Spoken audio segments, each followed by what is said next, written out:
وہ فتنہ جس کی دہشت پوری کائنات میں تمام فتنوں سے زیادہ ہے، جس فتنے کے بارے میں تمام انبیاء کرام علیہ السلام نے اپنی قوموں کو خبردار کیا ہے، یہ ہولناک فتنہ ہے دجال کا فتنہ۔ قرب قیامت کا ایک ایسا خوفناک فتنہ جس کا خوف اور دبدبہ ہر زمانے میں پایا جاتا تھا۔ اس فتنے کا ذکر اگر صحابہ کرام علیہ السلام کی مجلس میں ہو جاتا تو صحابہ کرام علیہ السلام زار و کتار رونے لگ جاتے اور اللہ تبارک و تعالیٰ کی پناہ مانگا کرتے۔ پیارے دوستو، آج کی ویڈیو میں ہم بات کریں گے دجال کی پیدائش کیسے ہوئی، دجال کے ماں باپ کون ہیں، دجال کون ہے اور دجال حقیقت میں کس شخصیت کا نام ہے، دجال کی پیدائش کو شرمناک پیدائش کیوں کہا جاتا ہے، اس کے پیچھے کیا راز ہے۔ پیارے دوستو، دجال جب اس دنیا کے اندر ظاہر ہوگا تو لوگوں کے سامنے پرہیزگار بن کر رہے گا تاکہ لوگ زیادہ سے زیادہ اس کی اتباع کریں، لیکن اندر سے یہ کافروں کی طرح ظالم ہوگا۔ دجال سب سے پہلے نبوت کا دعویٰ کرے گا، جب اس کے ماننے والوں کی تعداد زیادہ ہو جائے گی تو یہ خدائی کا دعویٰ کر دے گا۔ دجال ایک بہت بڑی سواری پر سوار ہو کر پوری روئے زمین میں گردش کرے گا۔ وہ سواری اتنی بڑی ہوگی کہ اس کی دونوں آنکھوں کا درمیانی فاصلہ 40 گز ہوگا۔ پیارے دوستو، دجال کے پاس بے شمار طاقتیں اور بے شمار مال و دولت اور خزانے ہوں گے۔ اس روئے زمین کی زیادہ تر نہروں پر دجال کا قبضہ ہوگا۔ اس کی اجازت کے بغیر کوئی بھی پانی پی نہ سکے گا۔ یہ لوگوں کو گمراہ کرنے کے لیے طرح طرح کی شعبدے بازیاں دکھائے گا۔ یہ آسمان کو حکم دے گا تو وہ بارش برسائے گا، اور زمین کو حکم دے گا تو وہ سبزہ اگائے گی۔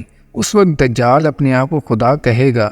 جو لوگ اس کے پیروکار بن جائیں گے تو دجال ان کو مالا مال کر دے گا اور وہ عیش و عشرت کی زندگی گزاریں گے، اور جو لوگ دجال کو خدا ماننے سے انکار کر دیں گے تو دجال ان کو قتل کر دے گا۔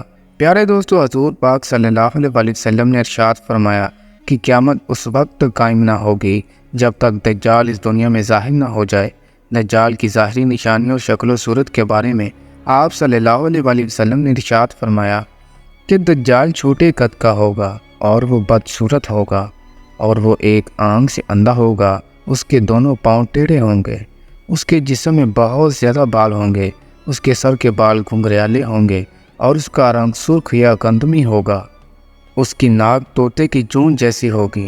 دجال کی سب سے واضح نشانی یہ ہوگی کہ اس کے ماتھے پر کافر لکھا ہوگا، جس کو ہر مسلمان پڑھ لے گا، چاہے وہ پڑھا لکھا ہو یا نہ ہو، لیکن کافر اور فاسق اس کو نہ پڑھ سکیں گے۔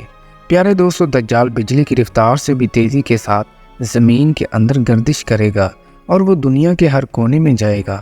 اس وقت تمام دنیا کے کافر اور اسرائیلی لوگ دجال کی حمایت کریں گے اور اس کی جماعت کے ساتھ شامل ہو جائیں گے، لیکن جو سچا مسلمان ہوگا وہ اس کو پہچان لے گا اور اس کو خدا ماننے سے انکار کر دے گا۔ دجال پوری روئے زمین کے اندر فتنہ و فساد پھیلانے کے بعد مکہ اور مدینہ کی طرف روانہ ہوگا۔ جب یہ مکہ میں داخل ہونے کی کوشش کرے گا تو اس کو مکہ میں داخل ہونے سے روک دیا جائے گا، اور آخرکار مکہ سے ذلیل و خوار ہو کر مدینہ کی طرف جائے گا۔ اس وقت مدینہ منورہ کے 7 دروازے ہوں گے، اور ہر دروازے پر اللہ تبارک و تعالیٰ کی طرف سے ایک نگہبان فرشتہ مقرر ہوگا جو اس کو مدینہ میں داخل نہ ہونے دے گا۔ اسی طرح دجال مکہ اور مدینہ کے باہر کھڑا ہو کر ایک خوفناک چیخ مارے گا۔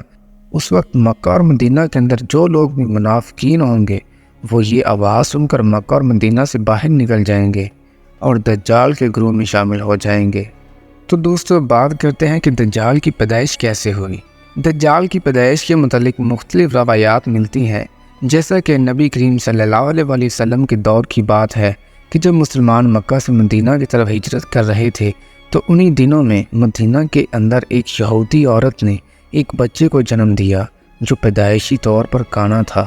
یہ بچہ پیدائش کے اعتبار سے عجیب الخلقت تھا۔ بچپن میں یہ مدینہ کے اندر بچوں کے ساتھ کھیلا کرتا تھا، لیکن آہستہ آہستہ یہ بچہ مشہور ہونے لگا اور اس نے مدینہ کے اندر اپنے اوپر وحی آنے کا دعویٰ کر دیا۔ یہ بچہ لوگوں کے ساتھ عجیب و غریب پر اسرار باتیں کرنے لگا۔ جب اس کی ماں کو اس بات کا علم ہوا تو اس کی ماں حضور پاک صلی اللہ علیہ وسلم کے پاس آئی اور اپنے بیٹے کا سارا حال آپ صلی اللہ علیہ وسلم کو بتایا۔ اس بچے کی ماں حضور پاک صلی اللہ علیہ وسلم سے یہ گزارش کرنے لگی کہ آپ اس بچے کا معائنہ کریں۔ آخر میں اللہ تعالیٰ سے دعا ہے کہ ہم سب کی حفاظت فرمائے، آمین۔